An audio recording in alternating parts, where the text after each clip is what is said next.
me to stay in the house. And I still could remember, sabi niya, wala na nga tayong makain, nag-aampun ka pa ng palamulin. Or, words to that effect. I could hear her. I could hear her clearly, but I couldn't blame her. It was true. I have no relations to them. Pabigat ako. I understood where the mother was coming from. But, I wasn't angry. I waited for the mother to leave the house and talk to my friend. And I apologized profusely. I was saying sorry over and over and over again because he had to bear the brunt of his mother's anger because of me. I couldn't thank him enough and his mother even after the day. I left, of course, and the same episodes happened over again. Sleeping in Luneta, getting odd jobs in the markets, taking a bath in public gyms. I was homeless. I didn't even think of going back to my sister precisely because, probably because of pride, for some reason. I was so proud at that time. I found myself one day in Tondo in one of the beauty salons in one of the parlors where a friend of mine from Samar also was managing it. That salon, the parlor, was a small box-like beauty salon. I asked that friend if I could stay. I told him that since I do not know how to cut hair, I would help him in the cleaning and washing of the things being used. That I would act as an errand boy, and that I would clean the whole salon with the work of the day is done. I asked him if it was possible that I would do those in the afternoon because I wanted to look for an office job in the morning. He eventually agreed. The salon, as I mentioned, was a box. Our sleeping area was the floor of the salon itself. At night, I would clean it, okay, and I would prepare the bed or whatever mat that we had, and we would sleep there. But, I was grateful. It was a place I could safely sleep at night, and that became my routine. Applying for jobs in the morning, helping in the salon after lunch, and of course, until the nighttime. Then, one day, I saw my bag outside of the salon. Okay, I came from the task of looking for a job. And coming home, I saw that bag of mine outside of the salon. That friend of mine put it outside as a way of saying that I am not welcome anymore. He told me Lagi to siya leave as I lagi siya couldn't contribute anything to the salon. Iba He was lagi ang actually screen. right. I don't know how to cut the Iba hair. lagi It ang was the main screen. business. Screen ka And even if yan. I Ay, might yan? try my best Bakit? to clean, to wash, to cook, Tingnan mo and do dyan. odd Ay, tama jobs, pala. as an errand boy, it wasn't enough. I Dire? understood him. I couldn't also do anything. Dalawa kasi ang He ganda wanted me out, capture. and I had to go. My heart was grateful. I thanked him. I didn't want to nurture a bitter heart. Punta ka na doon. I was grateful that at least Wala, for a oh. time he accommodated me and made my life bearable. He could just have probably said no in the beginning, and the fact that he didn't, it was more than enough for me to be thankful for. Yan mo na. As I was about to leave the salon, another friend of mine from Samar Pwede i-share ni? and asked where I was going with my bag. I told him this Ate? story. He said that that there's this family that is working for that needed an English tutor for their 3 children, and he would recommend me. He asked me to go with him. We reached the house, and he asked me to stay near the doorstep when he talked to his employer. At that time, I was so tired. I slept. Imagine I slept waiting to be interviewed, and was woken up by the mother of the house. Probably, the mother took pity, and they accepted me, asked me to stay in their house, as I had nowhere else to go. That was my first ray of sunset. That family, I finally remember now, changed my life. They accepted me as their own, and I started teaching the 3 children. After 2 years, I started changing. I became interested in the spiritual life. I would go to Mass every day in Tondo very early in the morning.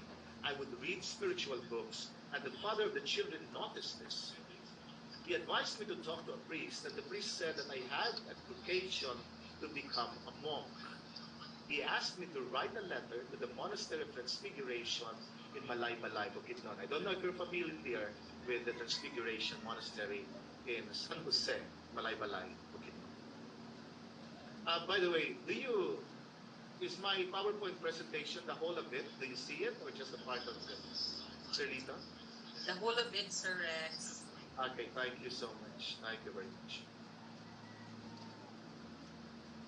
I was 24 when I entered the monastery in Malacabalay.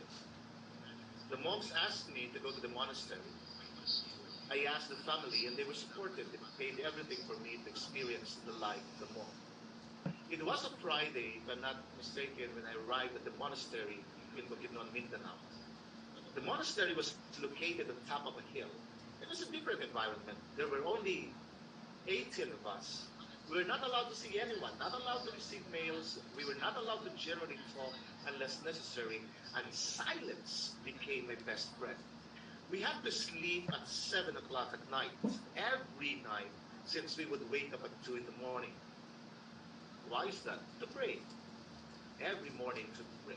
The idea there is to pray for the world while the world was asleep. I was doing manual labor, working in the coffee, then cleaning the dining area, then helping in the kitchen, and then studying monasticism, studying the monastic life. It was in Latin, ora et labora. Okay, it means to say life and work, and prayer and work. No, it was here, basically, it was here that God's gift to me slowly emerged. The gift of teaching. The abbot, the abbot, when you say the abbot, it's the father of the monastery, noticed that I was fond of teaching the children of the farmers nearby. Now, these children in the nearby monastery, they were recruited by a monk who was a musician, and he trained them as members of the monastery choir, known as a boys' choir. My part was to teach them the basics of reading, of writing, tutoring them with their school assignments, among others. Now, the head of the monastery, the abbot, noticed that, so he asked me to go to the Abbey of Our Lady of Montserrat in Manila, since the monks there run and administer the San Beda University.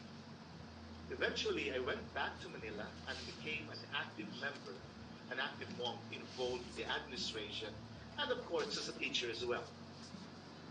And at San Beda University, they sponsored me, asked me to study for my master's and PhD as a scholar. Now, it was in this monastery, as I said earlier, that I realized my purpose. I realized my meaning, what my vocation really is, the why of being a teacher. If I ask you, why did you become a teacher? Probably you would say, because your parents are teachers. Or probably you'd say, because you want to make a difference. Or probably because you want to create a legacy. Or because there is no other choice. Whatever your reason is, you are correct. They are right, and of course they are true. But why did we really become teachers?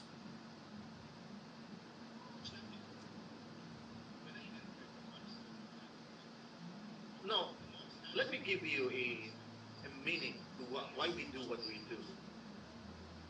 Generally because we want to inspire the next generation. You knew that by being a teacher, you have a job satisfaction that you will experience. Teachers have arguably the biggest influence on a person's life. How many students have been inspired by you, and how many students actually thank you for the change you made? How many adults you've met whom you don't even recognize anymore, but approach you probably in the mall, in the market, or even in the plaza, and remembered you for forming and changing them to become better persons of greater understanding? Another reason why we become teachers is that you basically are an expert in what you do. You pursue that expertise, the passion, that is why you are teaching. Remember this, okay? There are few who can use their passion in their job. Many of the people around don't like their jobs, but they do what they do precisely because they want to survive. But us, of course, teachers, we get to do this every day, to be passionate as we teach. In fact, what defines us is our passion to teach, with the opportunity to instill this enthusiasm in our students. It was, if I remember this correctly, it was author Nikki Ansel who said that I have always had a real passion for teaching, for languages, and the desire to pass this on to the others and to help young people develop, and was my main reason for deciding to become a teacher.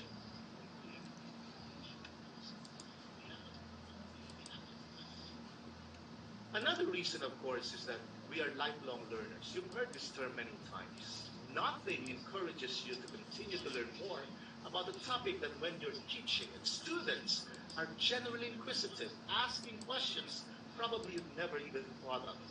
This allows you to constantly research new findings, to constantly update you, and to introduce yourselves to technologies and to learn more topics. And this is what makes our life exciting because new knowledge, new ideas, creatively are being added onto you, which you are able to pass on to the next generation. That opportunity to learn is very important to us. When others have no time, we are encouraged as teachers to constantly update our learning. And of course, most importantly, we do what we do. You do what you do because you are doing exactly what Jesus did.